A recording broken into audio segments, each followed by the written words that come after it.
अस्सलाम वालेकुम everyone, my name is Hamid Hussain and you are watching commerce online. मैंने अपनी प्रीवियस वीडियो में आपको नेट इनकम और नेट लॉस कैलकुलेट करना सिखाया था और उम्मीद है कि अब आपने वो समझ भी लिया होगा और उसके न्यूमेरिकल्स भी बआसानी सॉल्व कर लिए होंगे। आज की क्लास किस बारे में है, गेस कीजिएगा ज़रा। अगर मैं आपको कहूँ कि आपने ये पेन 10 रुपये का ख़रीदा और 12 रुपये में बेच दिया, तो 10 रुपये आपकी क्या है? You are right, cost of goods sold. और 12 रुपये आपकी क्या है? बिल्कुल ठीक, सेल्स प्राइस। तो आपका ग्रॉस प्रॉफिट कितना होगा? 2 रुपये, बिल्कुल ठीक। तो आज की इस वीडियो में हम समझेंगे, देखेंगे और जानेंगे और हाँ, न्यूमेरिकल्स भी सॉल्व करेंगे कि किस तरीके से ग्रॉस प्रॉफिट को कैलकुलेट किया जाता है। तो चलिए स्टार्ट करते हैं।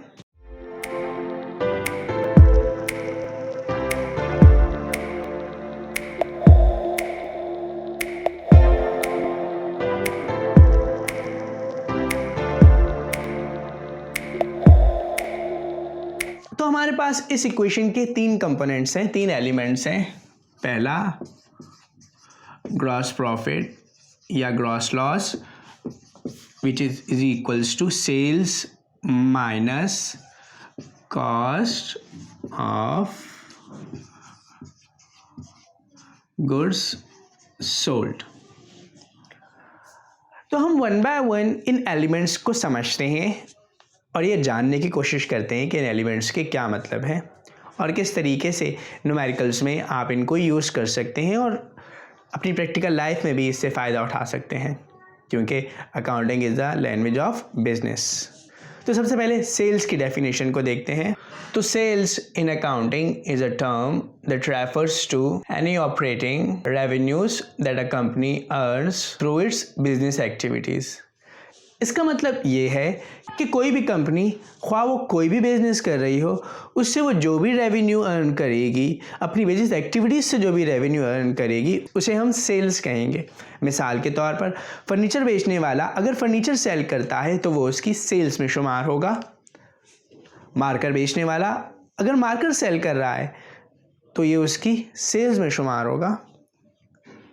इस तरह से अगर शर्ट बेचने वाला अपनी शर्ट को फ़रोख्त कर रहा है तो ये भी उसकी अकाउंटिंग में सेल्स में शुमार होगा, क्योंकि ये उसकी ऑपरेशन एक्टिविटी है, उसकी मेन एक्टिविटी है। अब चलते हैं अपने दूसरे कॉन्सेप्ट की तरफ, और जो कि है कॉस्ट ऑफ गुड्स। जब हम बात करते हैं कॉस्ट ऑफ गुड्स सोल्ड की, तो आसान अल्फाज में इसको इस तरह से बयान किया जा सकता है कि किसी भी चीज़ को मैन्युफैक्चर करने के लिए जो डायरेक्ट कॉस्ट इस पर अप्लाई होती है वो उसकी कॉस्ट ऑफ गुड्स सोल्ड कहलाती है।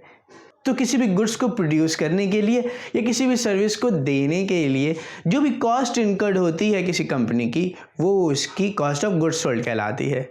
मिसाल के तौर पर तो किसी भी गुड्स को प्रोड्यूस करने के लिए या किसी भी सर्विस को देने के लिए जो भी कॉस्ट इनकर्ड होती है किसी कंपनी की, वो उसकी कॉस्ट ऑफ गुड्स सोल्ड कहलाती है।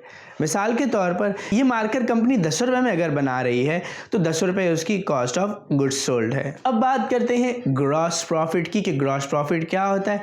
तो अगर मैं सेल्स में से माइनस कर दूं कॉस्ट ऑफ गुड्स सोल्ड, तो जो रकम हमारे पास बचेगी, जो अमाउंट हमारे पास बचेगी, वो डेफिनेटली ग्रॉस प्रॉफिट होगा।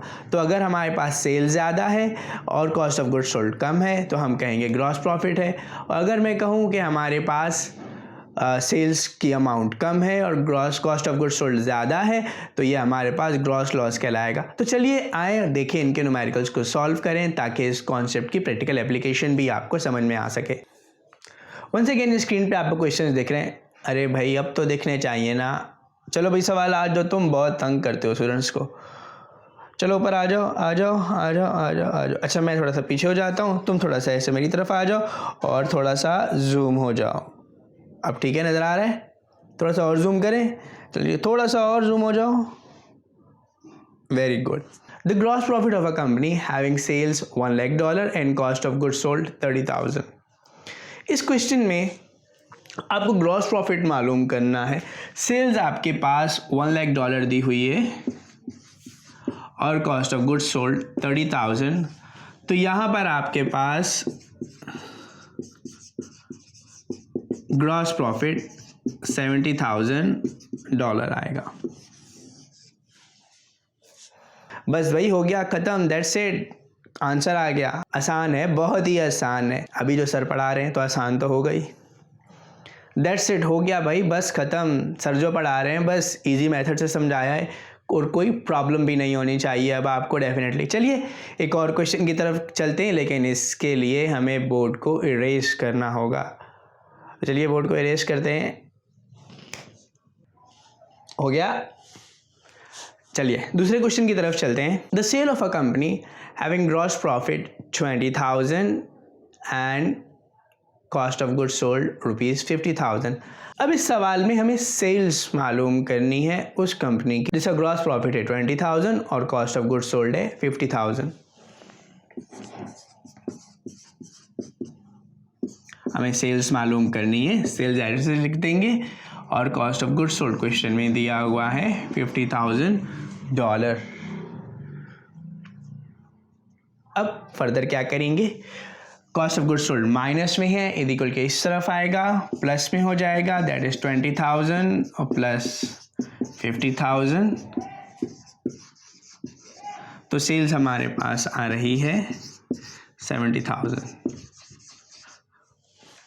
तो चलिए एक और क्वेश्चन की तरफ चलते हैं। The cost of goods sold of a company having sales ₹90,000 and gross profit ₹20,000। अब यहाँ वंस अगेन ग्रॉस प्रॉफिट 20,000 है और कॉस्ट ऑफ गुड्स सोल्ड हमें क्वेश्चन में मालूम करना है। सेल्स हमें दी हुई है तो हम यहाँ पर सबसे पहले सेल्स की वैल्यू लिखेंगे जो कि है 90,000 और कॉस्ट ऑफ गुड्स सोल्ड मालूम करना है, लिहाजा एज इट इज़ लिख देंगे। अब once again cost of goods sold minus में है, हमें कॉस्ट ऑफ गुड्स सोल्ड की वैल्यू को प्लस में चाहिए, लिहाजा कॉस्ट ऑफ गुड्स सोल्ड भी प्लस में चाहिए, लिहाजा कॉस्ट ऑफ गुड्स सोल्ड को इज इक्वल के इस तरफ ले आएंगे। हमने कहा cost of goods sold is equals to 90,000 और ये प्लस का 20,000 है, इज इक्वल के इस तरफ चला जाएगा, दैट इज माइनस का 20,000। तो here cost of goods sold आपके पास आ रही है 70,000। हमने तीनों तरह के न्यूमेरिकल्स को समझ लिया जो कि ग्रॉस प्रॉफिट के एक्सपेक्टेड हो सकते हैं। अब चलिए एक ट्रिकी क्वेश्चन की तरफ चलते हैं। अगर मैं आपसे कहूँ दैट सेल्स आपके पास है 1,20,000 और कॉस्ट ऑफ गुड्स सोल्ड जो है वो आपका है नहीं मालूम, जबकि ग्रॉस प्रॉफिट आपके पास है 20% ऑफ सेल्स। अब यहाँ इस सवाल में हमने कॉस्ट ऑफ गुड्स सोल्ड को मालूम करना है, लेकिन प्रॉब्लम ये है कि ना तो हमें कॉस्ट ऑफ गुड्स सोल्ड की अमाउंट गिवन है और ना ही हमें ग्रॉस प्रॉफिट की अमाउंट गिवन है। हमें सेल्स की अमाउंट दी गई है और ग्रॉस प्रॉफिट की परसेंटेज दी गई है बेस्ड ऑन सेल्स। तो सबसे पहले हमने ये करना होगा कि हम इस ग्रॉस प्रॉफिट परसेंटेज की मदद से हम सेल्स को कैलकुलेट करेंगे। तो उसका आसान तरीका ये है कि सबसे पहले आप उसी इक्वेशन को लिखें जो कि आपकी बेसिक इक्वेशन है, that is gross profit is equals to sales minus cost of goods sold. इस बार मैंने शॉर्ट फॉर्म में लिखा कॉस्ट ऑफ गुड्स सोल्ड। यहाँ पर आपको ग्रॉस प्रॉफिट की परसेंटेज दी गई है, दैट इज 20%। मैं आपको एक बात समझाना चाहता हूँ कि हमेशा आपकी कॉस्ट ऑफ गुड्स सोल्ड 100% होगी, ये याद रखिएगा।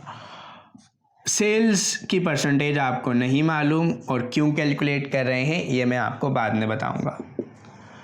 आपने सेल्स की परसेंटेज कैलकुलेट करनी है, माइनस के 100 को इक्वल के इस तरफ ले आएंगे, दैट इज प्लस।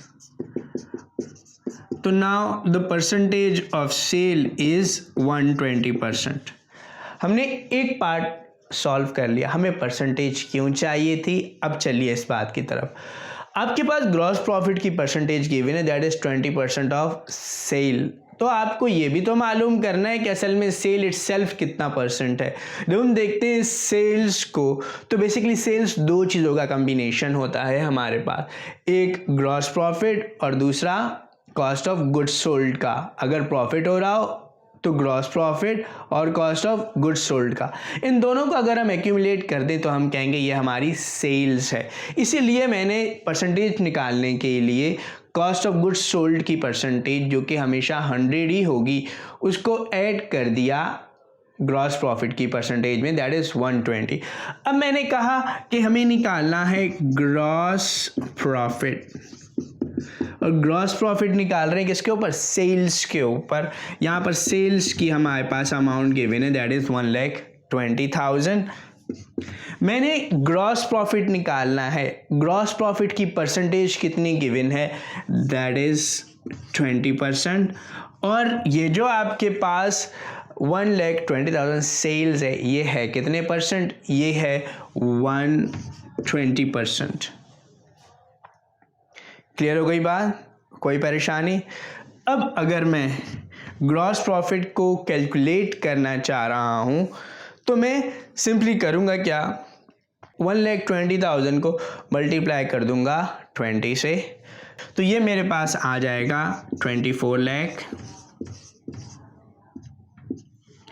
और अब इसको डिवाइड कर दूँगा 120 से, तो मेरे पास आंसर आ रहा है 20,000, और ये मेरा ग्रॉस प्रॉफिट है। लेकिन सवाल ग्रॉस प्रॉफिट निकालना नहीं है, सवाल है कॉस्ट ऑफ गुड्स सोल्ड निकालना, जिसे हम अपनी बेसिक अकाउंटिंग इक्वेशन के थ्रू अब आराम से निकाल सकते हैं, जो क्या था, gross profit is equals to sales minus cost of goods sold. अब यहाँ पर सेल्स सवाल में कितनी दी गई है, सेल्स सवाल में दी गई है 1,20,000। कॉस्ट ग्रॉस प्रॉफिट आपने निकाला, दैट इज 20,000, और कॉस्ट ऑफ गुड्स सोल्ड आपको नहीं मालूम, जो कि मालूम करनी है। अब minus cost of goods sold is equal के इस तरफ आ जाएगा, that is cost of goods sold, और ये 20,000 प्लस का है, इज इक्वल के इस तरफ आएगा तो माइनस में कन्वर्ट हो जाएगा, that is 1,20,000 minus 20,000 is equals to 1 lakh, और यही आपका कॉस्ट ऑफ गुड्स सोल्ड है। तो मैं उम्मीद करता हूँ आपको हमारा आज का लेक्चर समझ में आया होगा और ये ट्रिकी क्वेश्चन भी समझ में आया होगा। इस क्वेश्चन की प्रैक्टिस कीजिएगा। कुछ क्वेश्चन आपकी स्क्रीन पर शो हो रहे हैं, इन क्वेश्चन को सॉल्व कीजिएगा, कमेंट सेक्शन में इनके आंसर लिखिएगा और अपना बहुत ख्याल रखिएगा। टिल देन, अल्लाह हाफिज़।